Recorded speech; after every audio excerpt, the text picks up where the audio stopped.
नमस्कार मंडळी, स्वागत आहे तुमचे आर आर कुकिंग मराठी चॅनलला. तर आज अतिशय पौष्टिक व चटपटीत बेलफळाची रेसिपी आपण बघणार आहोत. तर बघा इथं 2 बेलफळं मी घेतलेले आहे. दोघंही पिकलेले आहे कारण हे वजनाने हलके झालेले आहे. आता या दोघंही बेलफळांना आपण फोडून घेणार आहोत. म्हणजेच काय? यातील गर काढून या गरापासून आपण चटपटीत असं चटकदार लोणचं बनवूया. आणि हे लोणचं सीडलेस आहे, म्हणजे यात बिया नाही. तर तुम्ही याला पिकलेल्या बेलफळाचा जाम देखील म्हणू शकतात. तर तुम्ही बघू शकता फोडल्यानंतर अप्रतिम असं हे बेलफळ आहे. असा मस्त सुगंध किचनमध्ये आता दरवळत आहे.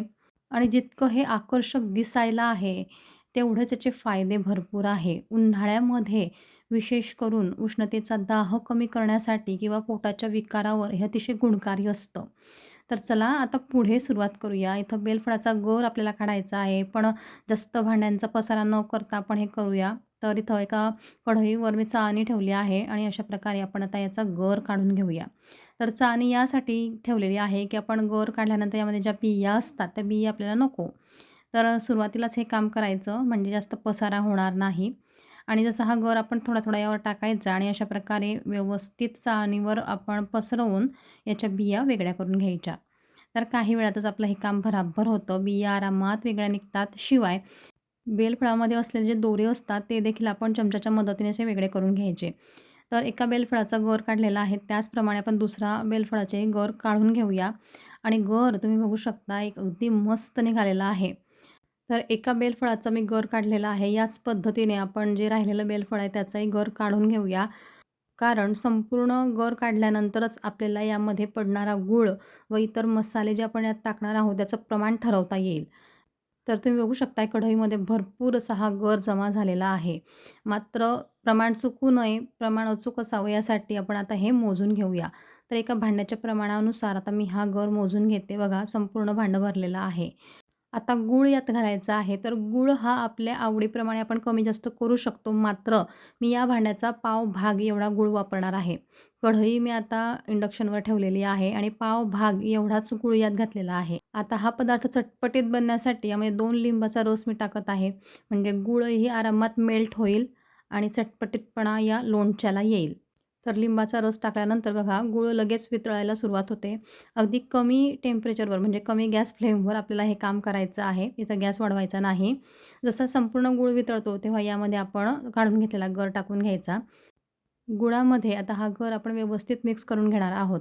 तर मंडळी इथं लक्षात असू द्या सुरुवातीपासून शेवटपर्यंत इथं पाण्याचा एकही थेंब आपल्याला वापरायचा नाही. कारण आपल्याला हे 3 ते 4 महिने स्टोअर करायचं आहे आणि ते खराब व्हायला नको यासाठी पाण्याचा यामध्ये थेंबही वापरू नका. आता जसं हे संपूर्ण मिक्स होतं तेव्हा यामध्ये आपण काही मसाले टाकून घेऊया. 1 चमचा बडीशोप पावडर, पाव चमचा धणे पावडर, पाव चमचा जिरे पावडर, पाव चमचा इथं हिंग टाकायचा आणि यासोबतच काळं मीठ मी इथं वापरणार आहे. तर अर्धा चमचा काळं मीठ टाकलेलं आहे. चटपटीत आणि चटकदार लोणच्याला चव यायला पाहिजे यासाठी इथं आपण अर्धा चमचा तिखट घालायचं. हे तिखट जास्त तेज आहे त्यामुळे मी अर्धा चमचा घालत आहे. तुमच्या आवडीनुसार तुम्ही हे कमी जास्त करू शकतात. हे सगळे जिन्नस आता आपण व्यवस्थित फक्त मिक्स करून घ्यायचे. आणि या व्यतिरिक्त जर तुम्हाला अशा प्रकारे मसाले घालायचे नाही किंवा यापेक्षाही शॉर्टकट हवा आहे, तर अजून एक उपाय सांगते. ते बघा, तर इथं हा मसाला आहे केप्रचा कच्च्या कैरीच्या लोणच्याचा मसाला आहे. याचे फक्त 2 चमचे जरी तुम्ही यामध्ये टाकले, तर सगळे मसाले आरामात तुम्हाला यामध्येच मिळतील आणि चटपटीत चटकदार आपलं लोणचं बनेल. बस तुमच्या आवडीनुसार तुम्ही आता यात घालू शकतात. व्यवस्थित मसाले मिक्स झाल्यानंतर आपल्याला फक्त इथं एक वाफ हवी आहे. थोडे बुडबुडे हवे आहे. बस एवढंच आणि आपलं हे लोणचं तयार. काही एक कठीण नाही. अगदी कोणीही पहिल्यांदा जरी ट्राय केलं तरी हे लोणचं अगदी परफेक्ट असंच जमेल.